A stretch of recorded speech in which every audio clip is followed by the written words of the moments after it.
Assalamualaikum warahmatullahi wabarakatuh. Dalam acara Sehat Islami, sahabat Zakat TV, kali ini kita akan membahas masalah kesehatan dan kebersihan gigi dan mulut. Di mana gigi dan mulut harus kita perhatikan kebersihan dan kesehatannya mulai dari kita hamil. Jadi waktu hamil kita udah mulai memperhatikan kesehatan ibunya. Karena si ibu kalau tidak mengkonsumsi makanan-makanan yang bagus ya untuk kesehatan gigi dan mulut, maka si janin pun akan berkurang kalsiumnya sehingga pertumbuhan giginya nantinya tidak terlalu bagus. Di dalam Islam pun kita mendengar adanya bahwa kebersihan itu adalah sebagian dari iman. Makanya kita harus menjaga kebersihan dan kesehatan gigi untuk kehidupan kita nantinya. Mulai dari ibu hamil, bayi, anak-anak, dan dewasa. Di mana pertumbuhan gigi dimulai dari bayi sekitar umur 6 bulan sampai pertumbuhan gigi bercampur, di mana antara umur 6 tahun sampai 12 tahun. Di atas 12 tahun sampai dewasa itu baru gigi permanen, di mana gigi kalau kita tidak menjaga kebersihan dan kesehatannya terjadi kekeroposan gigi, gigi berlubang, gigi yang berwarna hitam, sehingga kemungkinan dewasanya nanti gigi akan banyak ompong dan tanggal. Dimana di masa bayi kita harus membersihkan gigi dengan cara yang berbeda. Dimana di masa bayi kita membersihkan gigi dengan tangan atau handuk sama orang tua. Setelah gigi tumbuh bercampur, nanti cara pembersihan sudah mulai berbeda. Dimana pembersihan mulai dengan sikat yang halus dan lunak untuk pembersihan giginya sampai pertumbuhan gigi dewasa. Pertumbuhan gigi tersebut akan berlanjut sampai umur sekitar 13 tahun. Itu gigi full. Kemudian gigi bungsu biasa di atas umur 17 tahun. Kalau di umur anak-anak kita tidak menjaga kesehatan gigi, akan terjadi kekurangan pertumbuhan rahang. Sementara rahang yang kurang berkembang menyebabkan gigi akan tumbuh krodit. Kalau gigi udah tumbuh krodit, kemungkinan itu akan cepat berlubang.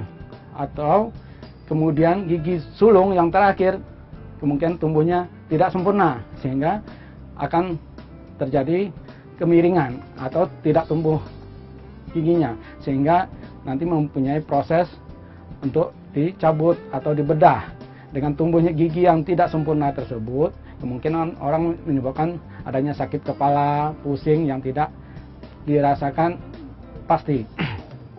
Dengan kita menjaga kesehatan dan kebersihan gigi, kita bisa mengantisipasi kemungkinan gigi itu berlubang. Kalau gigi itu sudah berlubang, kita harus segera menambalnya. Kalau tidak kita tambal sesegera mungkin akan menyebabkan gigi sakit.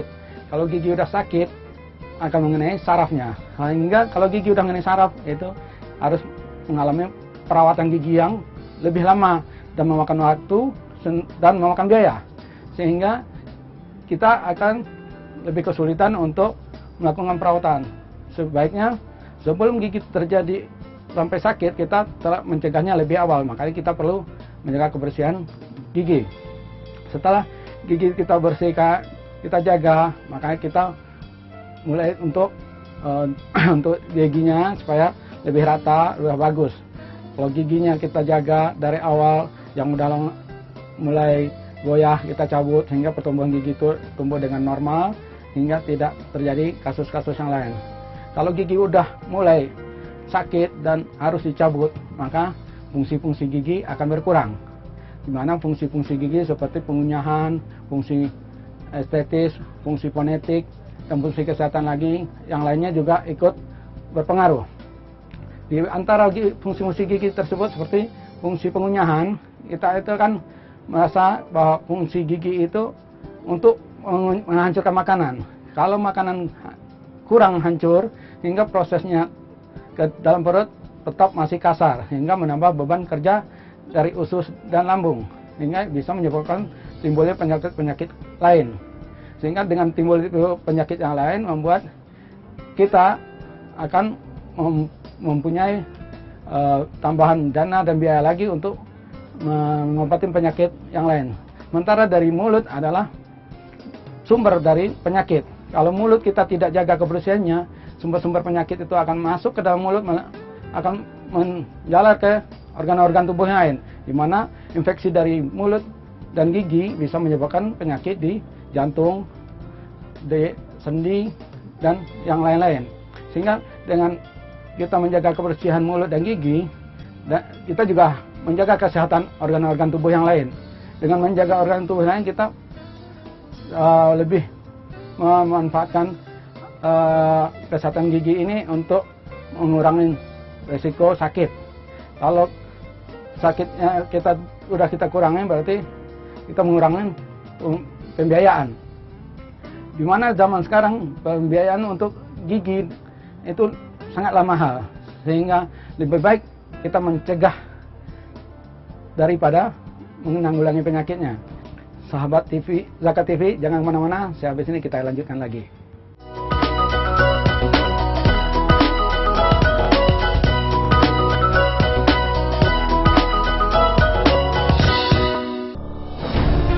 Ketika keindahan dunia merebak keselarasan, berbagi kemesraan. Ketika sejuta tangan merangkai kebahagiaan dalam kehidupan yang harmoni. Ketika zakat Anda wujudkan indahnya dunia.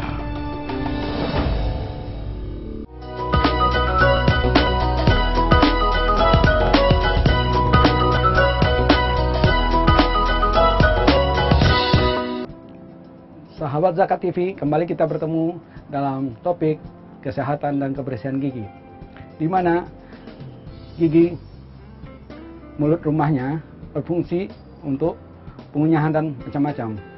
Kebersihan gigi kita mulai sejak dari kecil, di mana dalam kebersihan gigi kita harus memulai dari awal, yaitu dari penyikatan gigi, di mana cara nyikat gigi yang salah itu tidak akan membuat gigi itu akan terjaga kesehatannya.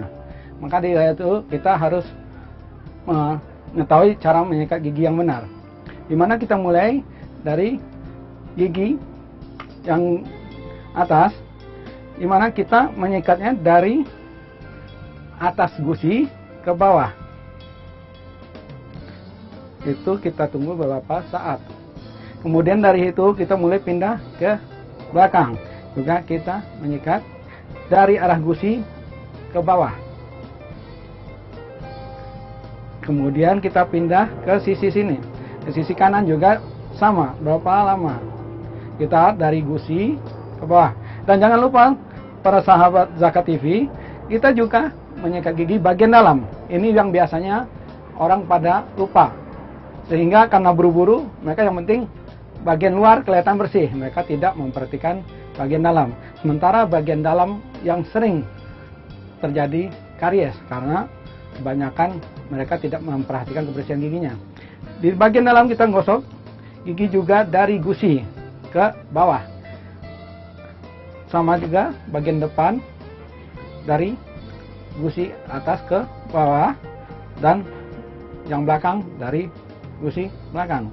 Sementara juga yang di bawah sama.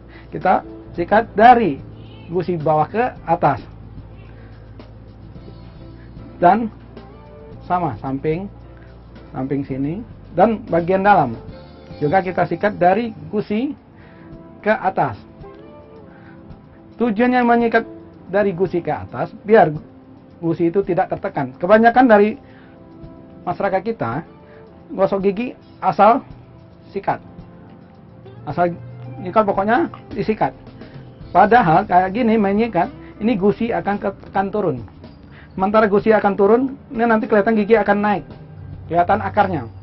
Kalau kelihatan akar gigi, itu nanti akan gampang linu, karena minum dingin, panas, karena akar gigi tidak dilindungi oleh email gigi. Kalau gigi kita biarkan kotor, akan muncul karang gigi, di mana karang gigi akan mengeras dalam waktu 6 bulan. Makanya Kita sarankan setiap masyarakat untuk kontrol gigi minimal 6 bulan sekali, karena karang gigi itu mulai mengeras prosesnya sekitar 6 bulan. Kalau kita menyikat gigi minimal itu 2 kali sehari, itu minimal, yaitu habis makan pagi sama mau tidur malam. Kalau mau tidur malam kita udah tidak makan makanan apa-apa lagi, baru kita gosok gigi. Sementara gigi yang berkarang bisa menyebabkan gigi lepas. Karang gigi akan masuk ke sela-sela gigi dan gusi, sehingga menekan gusi. Lama-lama gigi akan naik dan akhirnya copot. Kalau gigi udah copot, otomatis ini akan bikin fungsi gigi berkurang. Dimana fungsi gigi salah satunya untuk pengunyahan.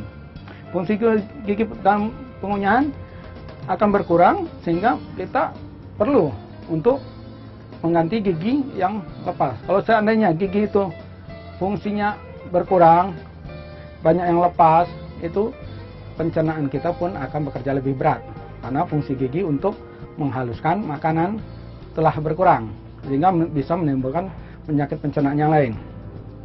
Di masa kecil harus kita perhatikan juga pertumbuhan gigi dan kesehatan gigi. Anak-anak biasanya rawan sama karies gigi, dimana kalau kita kurang memperhatikan kesehatan dan kebersihan gigi, gigi anak-anak sering karies atau berlubang. Karena berlubang, gigi pertumbuhan rahang gigi tidak maksimal, sehingga pertumbuhan rahang berkurang, sehingga gigi dewasa tumbuh berikutnya tidak mempunyai tempat yang maksimal, sehingga menimbulkan gigi terakhir atau yang namanya gigi sulung akan tumbuh tidak sempurna. Salah satunya seperti dalam contoh model, di mana gigi tumbuh miring nabrak gigi depannya. Kalau gigi tersebut udah berlubang, biasanya gigi yang kayak gini gampang kotor, karena menyikatnya akan lebih susah, karena di ujung tertutup sama pipi sama gigi depannya. Kalau gigi ini udah bermasalah, otomatis ini penanganannya adalah operasi kecil dan pencabutan. Gigi sulung ini disebabkan karena perkembangan rahang yang kurang, disebabkan oleh gigi yang gampang rusak, pola makan yang kurang bagus, di mana zaman sekarang makanan kita banyak yang terlalu empuk-empuk, sehingga buat otot-otot gigi dan tulang rahang kita tuh kurang berkembang, memunculkan kemungkinan gigi-gigi yang tidak bisa tumbuh sempurna. Untuk gigi, fungsi-fungsi gigi yang lepas itu nanti kita tidak bisa menggantikan kecuali kita bikin gigi palsu. Di antara gigi-gigi yang lepas nanti terdapat rongga yang nanti membuat fungsi gigi kita akan berkurang. Fungsi gigi bermacam-macam. Salah satunya fungsi pengunyahan. Fungsi pengunyahan itu untuk menghancurkan makanan biar prosesnya nanti di dalam usus dan lambung kita lebih halus dan lebih mempermudah pencernaan. Yang fungsi kedua adalah fungsi fonetik, di mana kalau gigi depan ini tidak ada, mengganggu fungsi pelafalan alfabet.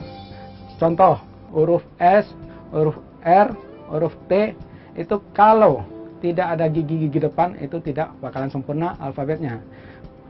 Terus fungsi yang berikutnya adalah fungsi estetik. Kalau kita giginya lepas, akhirnya gigi kita akan tidak sempurna. Apalagi kalau yang lepas gigi depan, itu akan mempengaruhi estetik. Makanya diusahakan menjaga kebersihan gigi dan mulut. Sahabat Zakat TV, segmen ini kita tutup sekian, nanti kita lanjutkan lagi.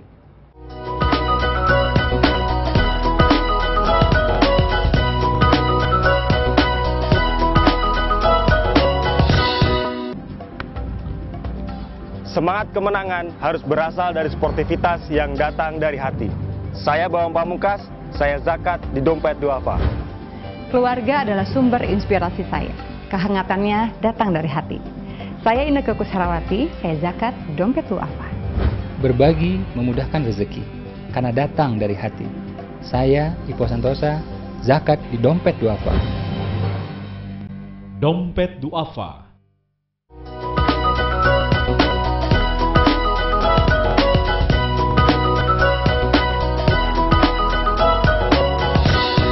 Sahabat Zakat TV, kembali kita bertemu dalam topik kebersihan gigi dan mulut.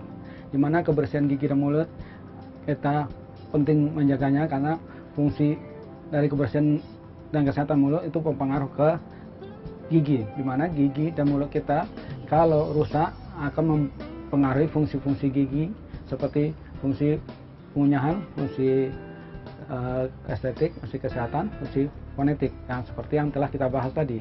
Di mana kerusakan gigi juga bukan cuma dari kebersihan yang kita bilang tadi, dari pola kita makan, dari cara-cara kita menjaga kebersihan yang salah pun kita akan mendapatkan karies gigi.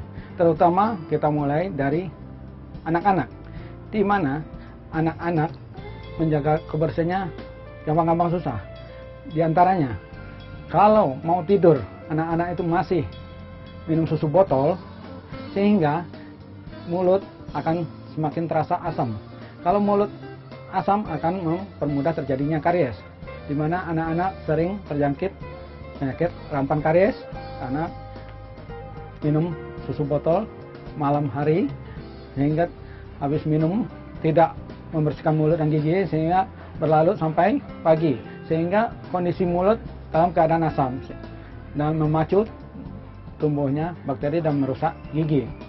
Selain dari pemakaian botol, juga banyak dari antara anak-anak yang tidak mau menggosok gigi, sementara harus orang tua akhirnya yang berusaha untuk membersihkan mulut si anak, baik dengan cara sikat gigi yang lembut, dengan kumur-kumur, dan sebagainya.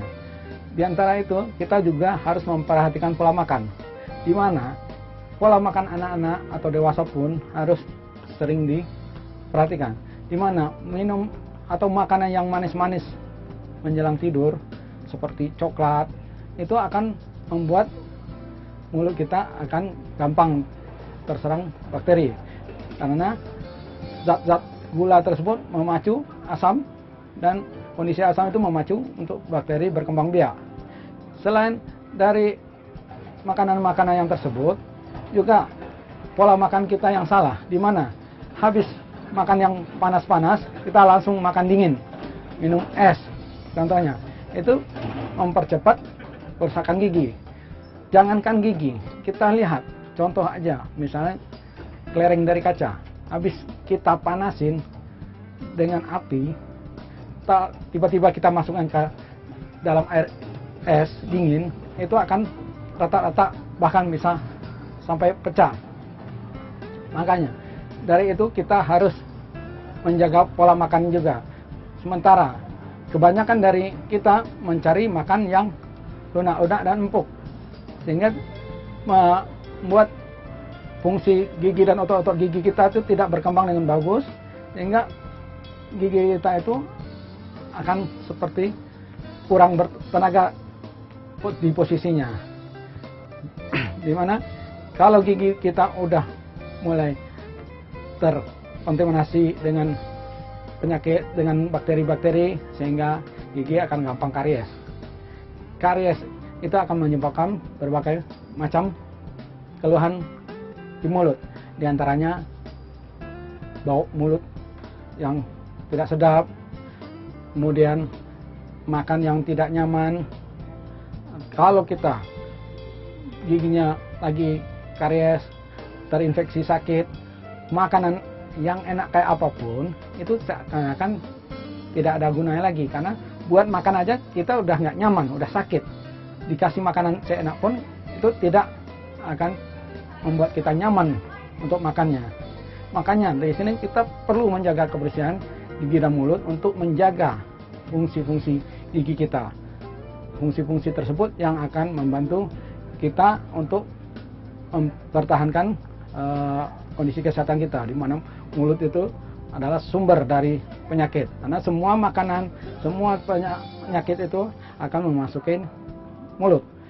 Penyakit yang ada di mulut, yang misalnya gigi yang terinfeksi, kita biarkan, nanti akan mempengaruhi organ-organ tubuh yang lain. Penularan atau penularan virus-virus atau bakteri dari gigi bisa menjalar ke organ-organ tubuh yang lain seperti jantung, lambung, tulang, dan lain sebagainya. Makanya kita perlu menjaga kebersihan gigi dan mulut. Dimana di dalam Islam pun ada hadisnya bahwa Nabi berkata, seandainya tidak merepotkan umatku, aku akan menyuruh mereka membersihkan gigi setiap mau sholat. Hadis Bukhari Muslim. Di sini di agama kita juga mencerminkan bahwa kebersihan gigi dan mulut itu perlu dijaga untuk kelanjutan dari kesehatan tubuh kita. Demikianlah sahabat Zakat TV, bahwa kita perlu menjaga kebersihan dan kesehatan gigi untuk menjaga secara keseluruhan tubuh kita, karena gigi dan mulut itu harus kita jaga kesehatannya dan kebersihannya untuk menjaga semua kondisi tubuh kita, mana mulut dan gigi itu bisa merupakan sumber dari segala macam penyakit yang bisa melalui makanan dan udara. Sahabat Zakat TV, di mana di dalam kebersihan dan kesehatan gigi ini kita sangat membutuhkan kedisiplinan kita untuk menjaga kebersihan gigi dan mulut, di mana kita harus rajin menggosok gigi, harus minimal 2 kali sehari, harus menghindarkan makanan-makanan manis, menghindarkan makanan dan minuman panas dan dingin yang berlebihan, sehingga membuat gigi kita terjaga kesehatannya. Demikianlah sekelumit bahasan tentang kebersihan dan kesehatan gigi.